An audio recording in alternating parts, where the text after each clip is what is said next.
नमस्कार विद्यार्थी मित्रांनो. आजच्या या अत्यंत रंजक आणि सखोल चर्चेत तुमचे मनपूर्वक स्वागत आहे. प्रश्न पहिला असा आहे, अपंग व्यक्तीचा उपहास कोणाकडून होत आहे? तुमचे पर्याय आहेत: पर्याय ए मजुराकडून, पर्याय बी दीनाकडून, पर्याय सी आश्रितांकडून, पर्याय डी धनिकांकडून. दीन किंवा मजूर हे स्वतः कष्टकरी आणि गरीब असतात. ते सहसा दुसऱ्या गरीबाचा किंवा अपंगाचा उपहास करणार नाहीत. आश्रित म्हणजे जे दुसऱ्यांवर अवलंबून आहेत, त्यांचीही ती स्थिती नसते. त्यामुळे उरतो पर्याय डी. योग्य उत्तर आहे पर्याय डी, म्हणजेच धनिकांकडून. कवितेमध्ये कवीने गगनभेदी इमारती आणि दौलतीची दिवाळी असा अत्यंत मार्मिक उल्लेख केला आहे. आणि दौलत म्हणजे अफाट संपत्ती. दौलतीची दिवाळी हा शब्दप्रयोगच खूप काही सांगून जातो. म्हणजे एकीकडे पैशांचा महापूर आहे आणि लोक स्वतःच्याच विश्वात सण साजरे करण्यात मग्न आहेत. अगदी तसेच. या शब्दांवरून हे स्पष्ट होते की हा संदर्भ श्रीमंत लोकांचा आहे.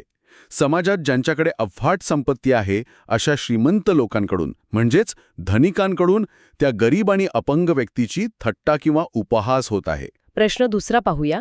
कीव येणे हा वाक्प्रचार कवितेत कोणत्या अर्थाने वापरला आहे?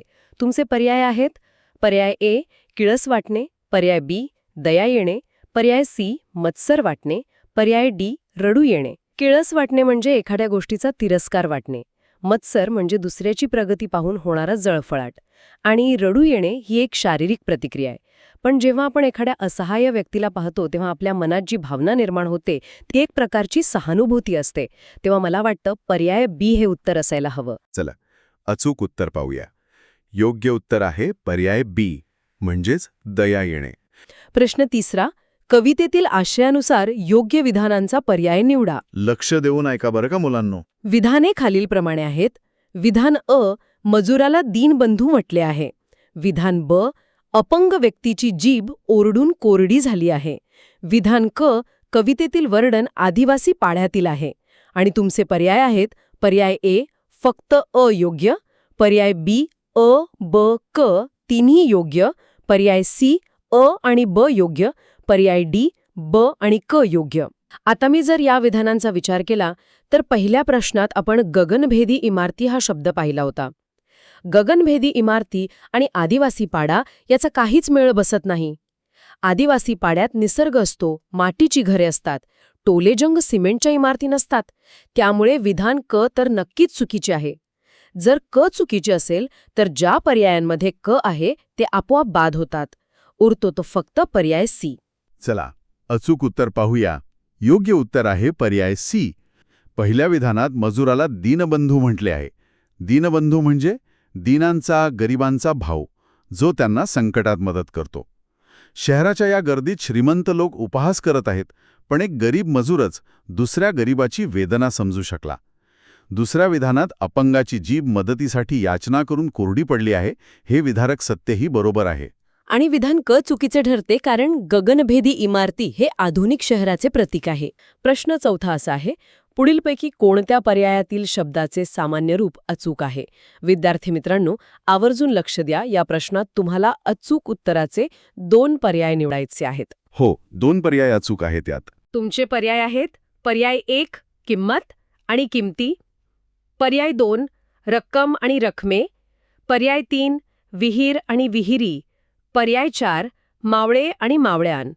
विचार करा, मूळ शब्दाला प्रत्यय लावून बघा आणि काय बदल होतो ते तपासा.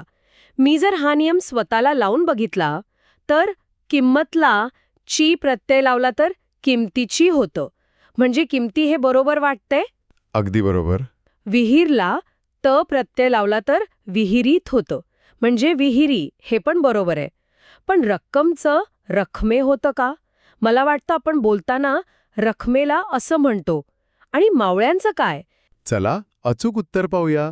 योग्य उत्तर आहे पर्याय 1 आणि पर्याय 3. जेव्हा आपण एखाद्या नामाला किंवा सर्वनामाला विभक्तीचा प्रत्यय लावतो, जसे की ला, त, चा, तेव्हा त्या मूळ शब्दात जो बदल होतो त्याला सामान्य रूप म्हणतात. प्रश्न 5वा. पुढीलपैकी भाववाचक नाम कोणते?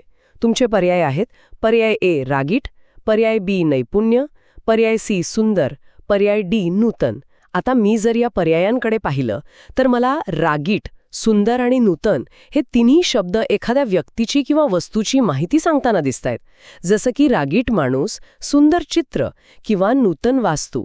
म्हणजे हे सगळे शब्द विशेषणे आहेत. ते नामाची विशेष माहिती देतात.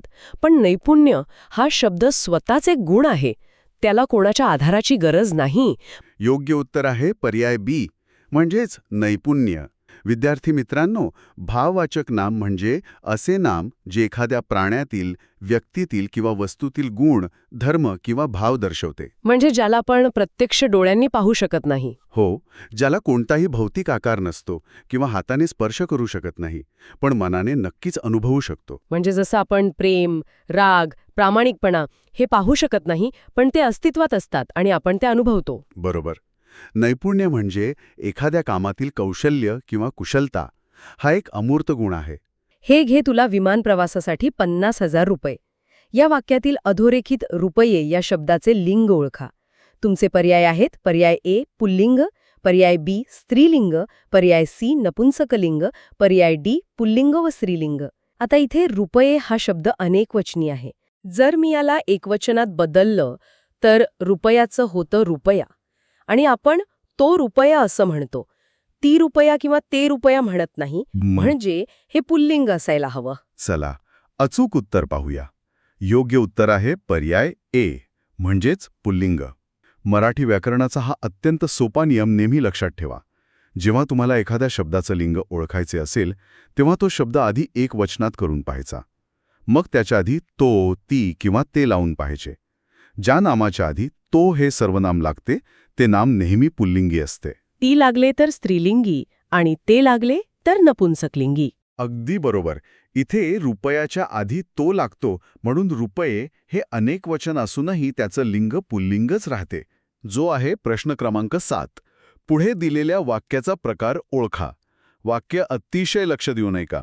निर्मलजीत सिंग यांनी हल्लेखोर सेबर जेट विमानांचा प्रतिकार जोमाने सुरू केला. आता पर्याय पुढील प्रमाणे आहेत. पर्याय 1 मिश्र वाक्य, बरोबर.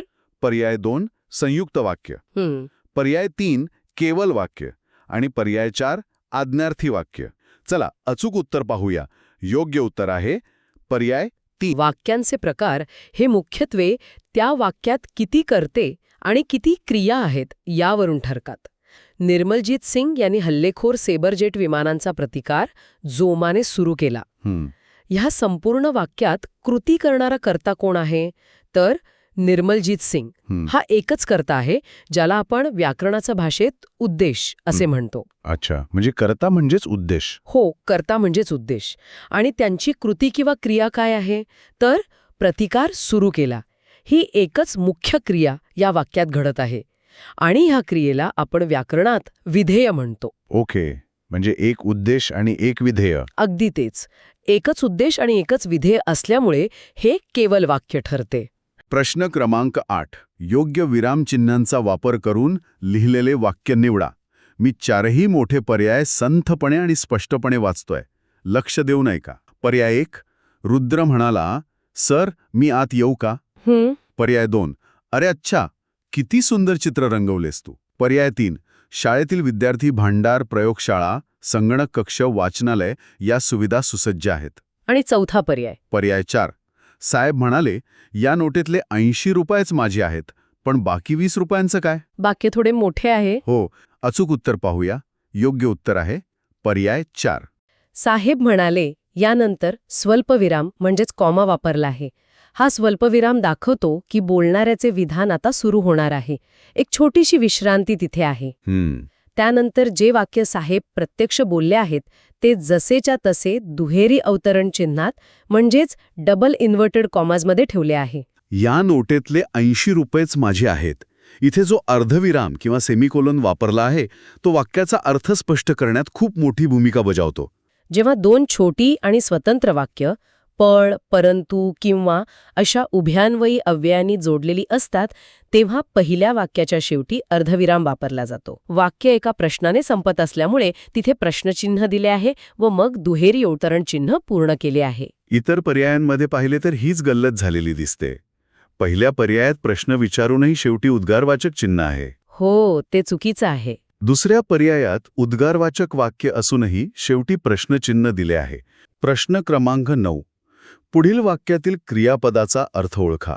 वाक्य आहे, सर्वांनी समाजात सहकार्याची भावना ठेवावी. आता पर्याय पाहूया. पर्याय 1 आज्ञार्थ, पर्याय 2 स्वार्थ, पर्याय 3 विद्यार्थ आणि पर्याय 4 संकेतार्थ. चला अचूक उत्तर पाहूया. योग्य उत्तर आहे पर्याय 3. या वाक्यात ठेवावी हे क्रियापद वापरले आहे. ठेवावी. या क्रियापदावरून कोणालाही कठोर आज्ञा दिलेली नाही, जसे की सहकार्याची भावना ठेवाच. बरोबर, तशी आज्ञा असती तर ते आज्ञार्थी झालं असतं. हो, तसेच इथे कोणतीही अट किंवा संकेत घातलेला नाही, जसे की जर भावना ठेवली तर समाज सुधारेल. त्यातून फक्त एक कर्तव्य किंवा समाजाप्रती असणारी एक अपेक्षा अत्यंत सौम्यपणे व्यक्त होत आहे. वा, वी, वे हे प्रत्यय लागलेली ठेवावी, करावा, बोलावे यासारखी क्रियापदे बहुतांश वेळा विद्यार्थीच असतात. प्रश्न क्रमांक 10. हा प्रश्न अलंकारावर आधारित आहे. वाक्य आहे, त्याचे बोलणे मधासारखे गोड असते. या वाक्यात आलेला अलंकार कोणता हे ओळखायचे आहे. पर्याय खालीलप्रमाणे आहेत. पर्याय 1 उपमा, पर्याय 2 यमक, पर्याय 3 उत्प्रेक्षा आणि पर्याय 4 अनुप्रास. या वाक्यात उपमा या अलंकाराचे अत्यंत चपखल रूप पाहायला मिळते. उपमा अलंकार तेव्हा होतो जेव्हा दोन वेगवेगळ्या गोष्टींमध्ये असणारा सारखेपणा किंवा साम्य अगदी स्पष्टपणे दाखवले जाते. इथे दोन गोष्टी कोणत्या आहेत? एक आहे माणसाचे बोलणे आणि दुसरी गोष्ट आहे मध. अगदी बरोबर. आणि या दोन पूर्णपणे वेगळ्या गोष्टींना जोडणारा आणि त्यांच्यातील साम्य दाखवणारा शब्द आहे सारखे. आता बोलण्यातील गोडवा हा मोजता येत नाही, पण मधाची चव सर्वांना माहीत असते. त्यामुळे थेट मधाशी तुलना केल्यावर तो गोडवा वाचणाऱ्याला किंवा ऐकणाऱ्याला लगेच जाणवतो. आणि हो, ज्या विद्यार्थ्यांचे हे उत्तर बरोबर आले आहे त्यांनी आपल्या स्कोअरमध्ये 1 गुण नक्की मिळवा. जेव्हा वाक्यात सम, समान, सारखा, प्रमाण, परी, गत यांसारखे साम्यवाचक शब्द वापरून दोन गोष्टींमधील स्पष्ट तुलना केली जाते, तेव्हा तिथे हमखास उपमा अलंकार असतो. म्हणजे हे शब्द दिसले की उपमा अलंकार ओळखणं सोपं जातं. प्रश्न क्रमांक 11. मालिनी या वृत्ताचे पुढीलपैकी कोणते लक्षण नाही? पर्याय आहेत. पर्याय 1 यती 8व्या अक्षरावर असतो, पर्याय 2 प्रत्येक चरणात 12 अक्षरे असतात, पर्याय 3 एकूण 4 चरण असतात आणि पर्याय 4 या वृत्ताचे गण न, न, म, य, य असे पडतात. चला अचूक उत्तर पाहूया. योग्य उत्तर आहे पर्याय 2. कारण मालिनी वृत्ताच्या प्रत्येक चरणात प्रत्यक्षात 12 नाही तर 15 अक्षरे असतात. अच्छा, म्हणजे 12 हा आकडा तुथे चुकीचा दिला होता? याचे 4 पक्के नियम प्रत्येकाने लक्षात ठेवावेत. पहिला, या वृत्तात नेहमी 4 चरण म्हणजेच ओळी असतात. दुसरा, प्रत्येक चरणात अचूक 15 अक्षरे असतात. तिसरा, यात यती म्हणजेच कविता वाचताना आपण जिथे नैसर्गिकपणे श्वास घेण्यासाठी थांबतो ती जागा 8व्या अक्षरावर असते. आणि चौथा नियम, याचे गण हे न, न, म, य, य या क्रमानेच येतात. प्रश्न क्रमांक 12. उभे धागे आडवे धागे या प्रसिद्ध कादंबरीचे लेखक कोण? खूप सुंदर पुस्तक आहे हे. हो, पर्याय आहेत. पर्याय 1 सुधा मूर्ती, पर्याय 2 पु ल देशपांडे, पर्याय 3 अशोक मानकर आणि पर्याय 4 ग दी माडगुळकर. चला अचूक उत्तर पाहूया. योग्य उत्तर आहे पर्याय 1. उभे धागे आडवे धागे हे अत्यंत लोकप्रिय आणि विचार करायला लावणारं पुस्तक आहे. हे पुस्तक मूळ इंग्रजी भाषेत सुप्रसिद्ध लेखिका आणि समाजसेविका सुधा मूर्ती यांनी लिहिलेले आहे. मराठीतील हे पुस्तक त्याचा एक अतिशय सुंदर अनुवाद आहे. प्रश्न क्रमांक 13. पुढीलपैकी अकर्मक कर्तरी प्रयोगाचे वाक्य ओळखा. लक्षात ठेवा, येथे अचूक उत्तराचे 2 पर्याय निवडायचे आहेत. तर या प्रश्नाचे 4 पर्याय खालीलप्रमाणे आहेत. लक्ष देऊन ऐका. पर्याय 1 मनूचा आवाज सर्वदूर पसरला. हा पहिला पर्याय. पर्याय 2 प्रणाली सुंदर चित्र रेखाटते. दुसरा पर्याय. पर्याय 3 मयंकला गुरुजींनी शाबासकी दिली. आणि शेवटचा पर्याय. पर्याय 4 चैत्र महिन्यात झाडांना पालवी फुटते. चला अचूक उत्तर पाहूया. योग्य उत्तर आहे पर्याय 1 आणि पर्याय 4. यात 2 मुख्य अटी दडलेले आहेत. पहिली अट म्हणजे वाक्य अकर्मक असले पाहिजे, बरोबर? अगदी बरोबर, ज्याचा सरळ अर्थ असा होतो की त्या वाक्यात कर्म नसावे. आणि दुसरी अट म्हणजे प्रयोग कर्तरी असावा. कर्तरी प्रयोगात वाक्यातील कर्ता हाच राजा असतो. म्हणजेच क्रियापद हे नेहमी कर्त्याच्या लिंग, वचन किंवा पुरुषानुसार बदलणारे असते. जर आपण दुसरा पर्याय पाहिला, प्रणाली सुंदर चित्र रेखाटते. आता या वाक्यात रेखाटणारी कोण आहे? प्रणाली म्हणजे प्रणाली हा कर्ता झाला. अगदी बरोबर. पण तिची रेखाटण्याची क्रिया कशावर घडत आहे? चित्रावर घडत आहे. म्हणजे चित्र हे या वाक्यात कर्म आहे. हो, कर्ता आणि कर्म दोन्ही उपस्थित असल्याने हे वाक्य सकर्मक झाले आणि आपल्याला तर अकर्मक वाक्य हवे होते, त्यामुळे हा पर्याय थेट बाद होतो. आता आपण तिसरा पर्याय पाहूया. मयंकला गुरुजींनी शाबासकी दिली. या वाक्यात देणारे गुरुजी आहेत, म्हणजे ते कर्ता आहेत. आणि काय दिली? शाबासकी. शिवाय कर्त्याला आणि कर्मालाही प्रत्यय लागलेला आहे. बरोबर. त्यामुळे हे वाक्य कर्तरी प्रयोगाच्या व्याख्येत बसतच नाही. कर्तरी प्रयोगात कर्त्याला शक्यतो कोणताही प्रत्यय नसतो, तो प्रथमा विभक्तीत असतो. आता आपण आपल्या अचूक पर्यायांकडे येऊया, म्हणजे पर्याय 1 आणि 4. पहिला पर्याय आहे, मनूचा आवाज सर्वदूर पसरला. या वाक्यात पसरणारा कोण? तर आवाज. म्हणजे आवाज हा या वाक्याचा कर्ता आहे. आणि पसरण्याची क्रिया कोणावर झाली? ती क्रिया आवाजावरच झाली. कर्त्याकडून सुरू झालेली क्रिया कर्त्यावरच येऊन थांबत आहे, ती पुढे जात नाहीये. याचाच अर्थ या वाक्यात कर्माची अजिबात आवश्यकता नाही. म्हणजे हे वाक्य अकर्मक आहे. अगदी बरोबर. आणि आवाजाचे वचन बदलले, उदाहरणार्थ किंकाळी हा शब्द वापरला. किंकाळी सर्वदूर पसरली, तर क्रियापदही बदलते. म्हणजेच कर्त्यानुसार क्रियापद बदलत असल्यामुळे हा कर्तरी प्रयोग आहे. आता चौथ्या पर्यायाचेही असेच सूत्र लावून पाहूया का? नक्कीच. वाक्य आहे, चैत्र महिन्यात झाडांना पालवी फुटते. इथे फुटणारी काय आहे? तर पालवी. त्यामुळे कर्ता पालवी आहे. आणि फुटण्याची क्रिया कोणावर घडतीये? ती पालवीवरच घडत आहे. इथेही कर्माचा पूर्णपणे अभाव आहे. हो, आणि पालवी या शब्दाचे लिंग किंवा वचन बदलले तर क्रियापदाचे रूपही बदलेल. त्यामुळे हा पर्याय देखील अकर्मक कर्तरी प्रयोग या व्याख्येत अचूक बसतो. प्रश्न 14 ते 16 हे एका संवादावर आधारित आहेत. कल्पना करा, गावातील एका पारावर, पार म्हणजे वडाच्या किंवा पिंपळाच्या झाडाभोवती बांधलेला दगडी ओटा. तिथे गावकरी एकत्र जमतात. त्या पारावर पाटील, रघु, सरपंच आणि मधुकरराव या गावकऱ्यांमध्ये एक अत्यंत रंजक संवाद रंगला आहे. आणि या संवादाचा मुख्य विषय कुस्ती आणि पैलवान हा आहे. अगदी बरोबर. हा संपूर्ण गावचा आणि पारावरचा संदर्भ सर्वांनी डोळ्यासमोर उभा करायचा आहे आणि मग आपण प्रश्नांकडे वळणार आहोत. तयार? तर हा आहे प्रश्न क्रमांक 14. पारावर बसलेल्या गावकऱ्यांच्या गप्पांचा विषय कोणता होता? पर्याय अतिशय महत्वाचे आहेत. पर्याय ए, यात्रेतील हिशोबाचा. पर्याय बी, ग्रामपंचायतीच्या उत्पन्नाचा. पर्याय सी, गावातील न्यायनिवाड्याचा.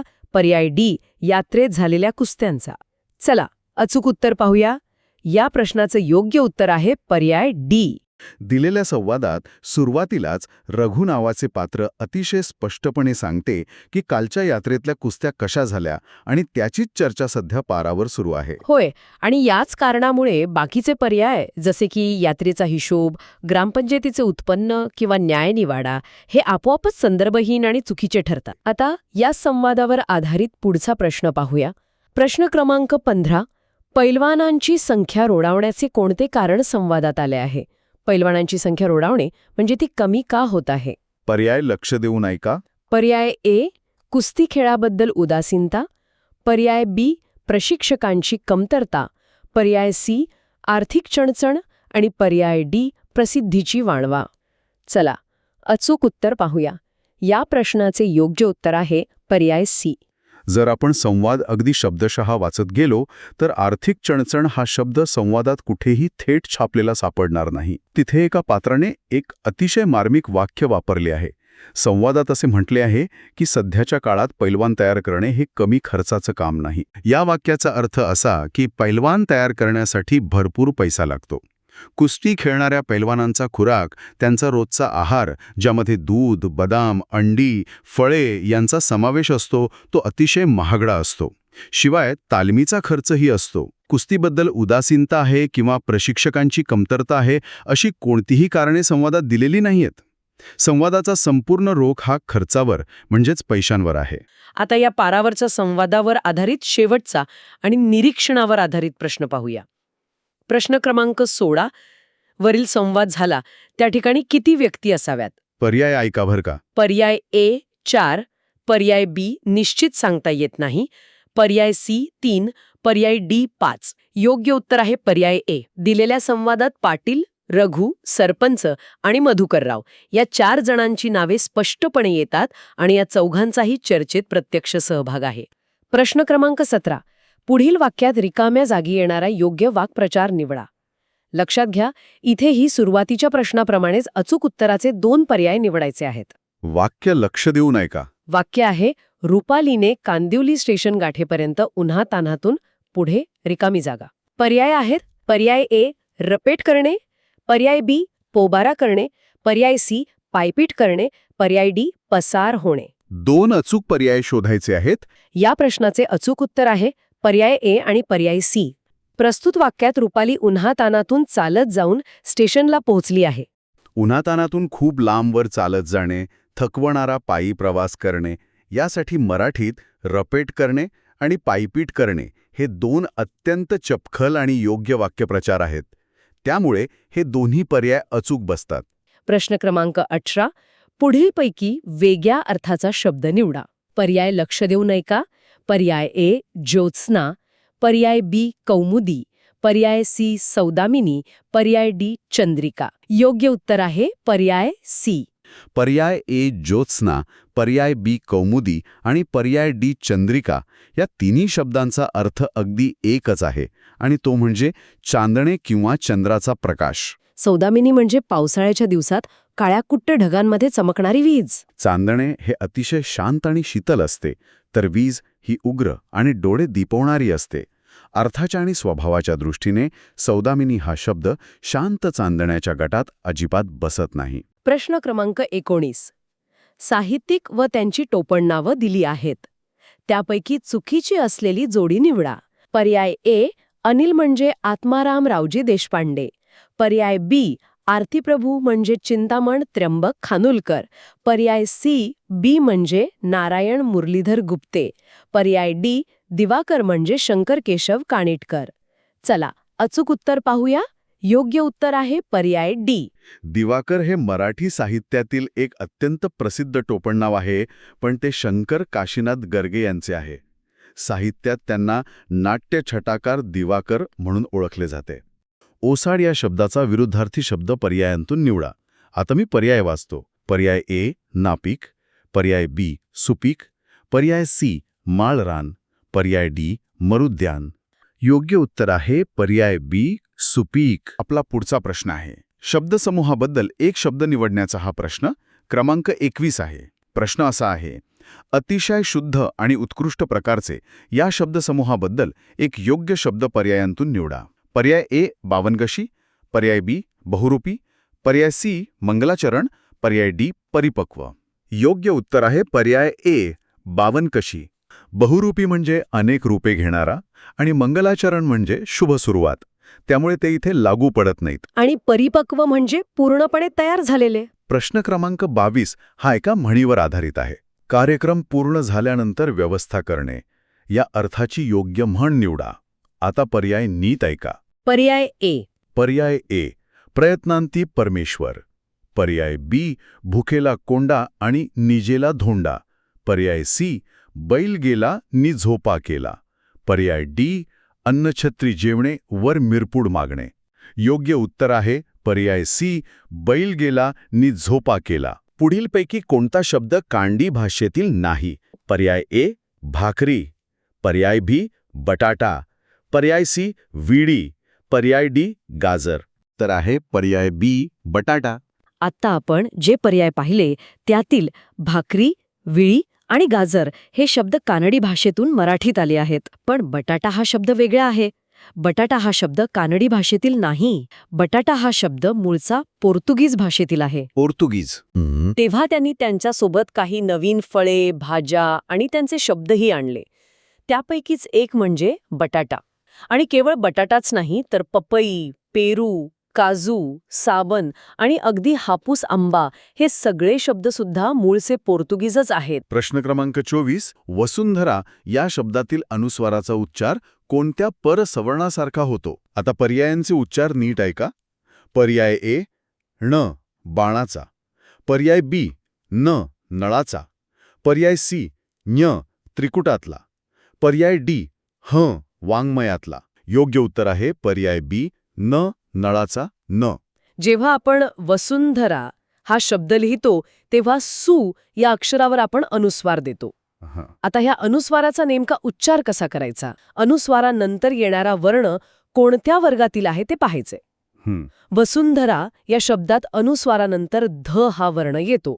आता ध हा वर्ण म्हणताना आपली जीभ कुठे लागते? दात आणि हिरड्यांच्या मागे.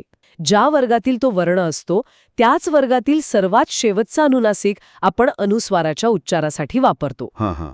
त च्या वर्गातील शेवटचं अक्षर आणि अनुनासिक न हे आहे, हं. नळाचा न, आणि म्हणूनच वसुंधरा या शब्दातील अनुस्वाराचा उच्चार न सारखा होतो. प्रश्न क्रमांक 25 कडे पोहोचलो आहोत. संधी नियमानुसार विसंगत शब्द कोणता? आता पर्याय लक्ष देऊन ऐका. पर्याय ए बुद्धार, पर्याय बी सच्चरित्र, पर्याय सी सज्जन, पर्याय डी तट्टिका. योग्य उत्तर आहे पर्याय ए बुद्धार. तर बोलताना दोन शब्द वेगाने उच्चारले की ते एकमेकांमध्ये मिसळतात आणि त्यांचा एक जोड शब्द तयार होतो. आता पर्यायांमध्ये आपल्याला सच्चरित्र, सज्जन आणि तट्टिका हे 3 शब्द दिले आहेत. सट अधिक चरित्र बरोबर सच्चरित्र, सत अधिक जन बरोबर सज्जन आणि तत अधिक टीका बरोबर तट्टिका. या तिन्ही शब्दांमध्ये त या व्यंजनापुढे दुसरं व्यंजन आले आहे आणि त्यातून संधी तयार झाली आहे. म्हणजेच ही तिन्ही उदाहरणे व्यंजन संधीची आहेत. भूत अधिक उद्धार अशी होते. भू अधिक उद्धार. इथे भूमधील उ हा स्वर आणि उद्धारमधील उ हा स्वर हे 2 स्वर एकत्र येत आहेत. म्हणजे उ अधिक उ. अगदी बरोबर. आणि त्यातून भूधार हा शब्द तयार होत आहे. जेव्हा 2 स्वर एकत्र येऊन संधी तयार होते तेव्हा त्याला स्वर संधी म्हणतात. त्यामुळे सच्चरित्र, सज्जन आणि तट्टिका हे तिन्ही एकाच गटातील म्हणजे व्यंजन संधीचे शब्द आहेत. आणि भूतधार हा स्वर संधीचा शब्द असल्यामुळे तो या गटात पूर्णपणे विसंगत ठरतो. म्हणूनच आपले अचूक उत्तर पर्याय ए हे आहे.